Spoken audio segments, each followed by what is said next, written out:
Hi, this is Robin over at livingthesimplelifenow.com, and I'm starting these informal vlogs for a couple of reasons, because I think that sometimes we get the idea that bloggers are like these people that, have it all together and don't ever have struggles. So I want to weekly share my struggles, kind of what I'm doing to simplify my life, why, and I have some big whys right now, and what some of my goals are for the coming week. And I would love to hear in the comments some of your goals and some of, maybe your struggles to a simple life.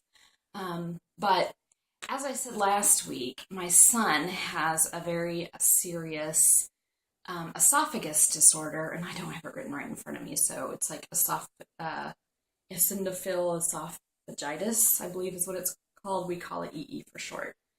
And what it is there's white blood cells in his esophagus that shouldn't be there, and it causes terrible stomach pain, which causes him not to eat.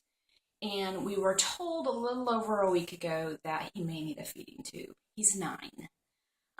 So last week, I didn't get as much work done on the blog as I would have liked because, well, I was dealing with that. And I have an autoimmune disease called Epstein-Barr that kind of causes me to get fatigued when I get stressed out and my joints to hurt. So, of course, it triggered that, and I was dealing with that. As a matter of fact, Thursday, I was in bed almost all day with a headache and just completely exhausted and slept like the whole day and the whole night. So it's just sort of how I've dealt with it. So I got behind on video editing.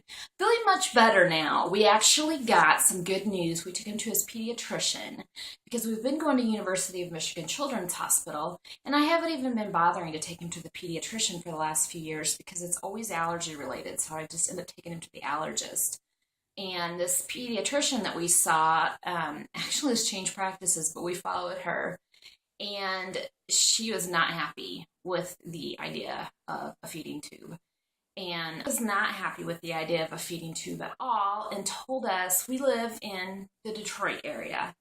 And she told us about a doctor in the Cincinnati area, which is about a 5-hour drive, that has wonderful success with patients with this disorder. Usually kids get it, but adults can get it too. Most of the people, because my son has so many food allergies, I've belonged to food allergy support groups online and in the Detroit area. I actually led one for a little while. And so I've known kids that have had this disorder, but they're usually younger than my son. My son started showing symptoms right before he turned 7, and he's 9 now, almost 9.5. So this has been going on for a while, and the first indication was he didn't gain weight for a year from well visit to well visit. And that was the pediatrician that we saw on Thursday was telling us about this doctor. I believe his name is Dr. Prescott, and I want to say he's out of the University of Cincinnati, but I'm not 100% sure about that.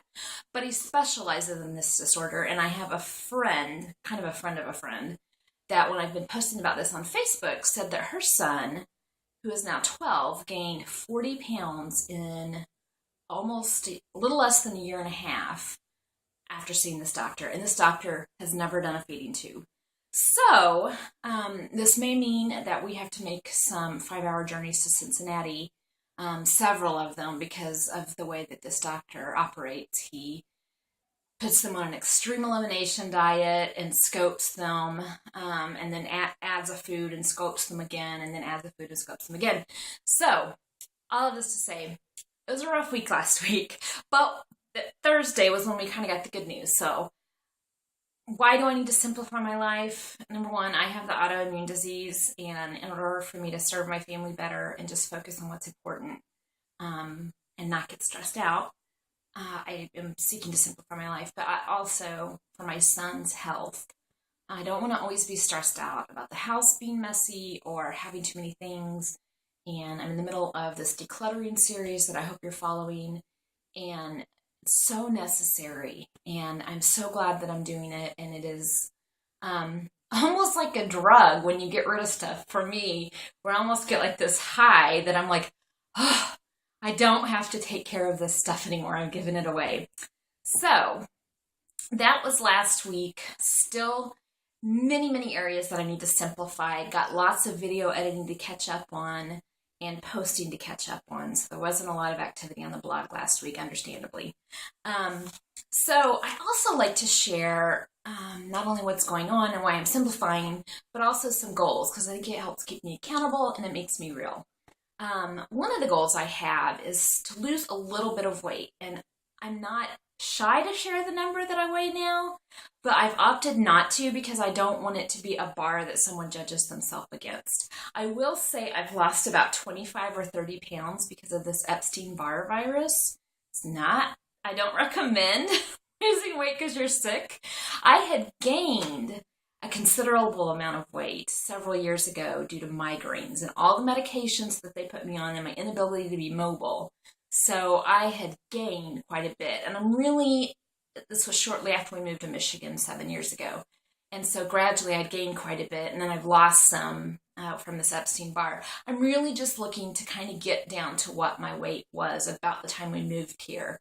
And right now I'm looking to lose 8 pounds, and I actually would like to lose 5 more than that, but I'm just setting my goal right now at 8 pounds, to lose 8 pounds. And I joked with my husband, since I lose my appetite when I'm stressed out, it shouldn't be a problem, that I'm trying to eat healthy calories. But last night, I admit, I just broke down. I wasn't able to eat, and I just ate a hot dog because I just wanted calories and nothing sounded good. So that's what I'll work on in the next few weeks, is losing these 8 pounds. I have to be careful exercising because I can't increase my metabolism too much too quickly, or it flares up my Epstein-Barr. It's a very strange thing. So most people just exercise and they can lose it, and that's what I've done before. But it's kind of a delicate balancing act, and I think one thing that will help me considerably is to really cut out carbs and sugar, and I love sugar.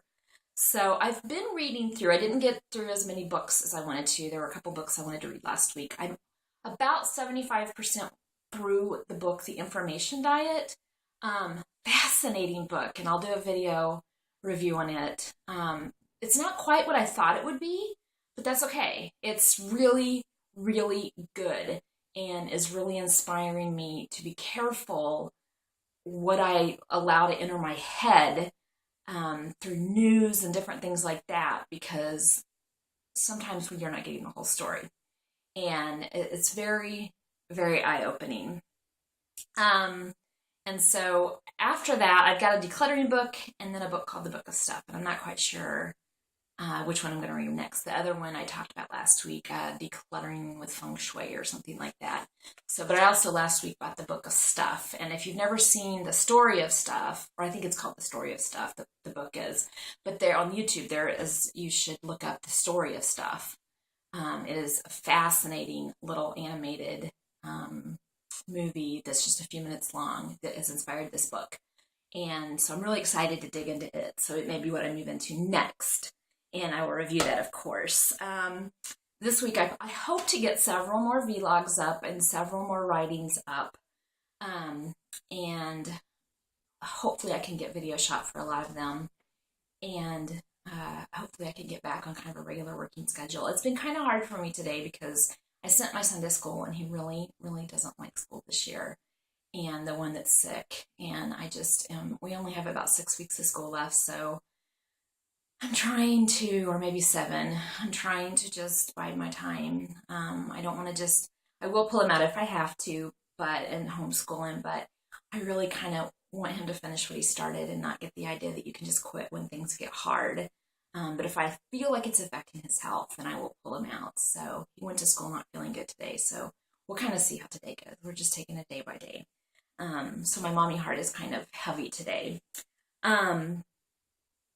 I am planning on writing a book. I don't know if I'll get this done. A very short book with some simple recipes in it. If you're going to simplify your life, you need some simple recipes. I was reading somewhere just like yesterday about the importance of simplifying your eating even. Focusing on, now all of my recipes that I have compiled, because they're just personal recipes I've compiled that I'll put into an ebook form.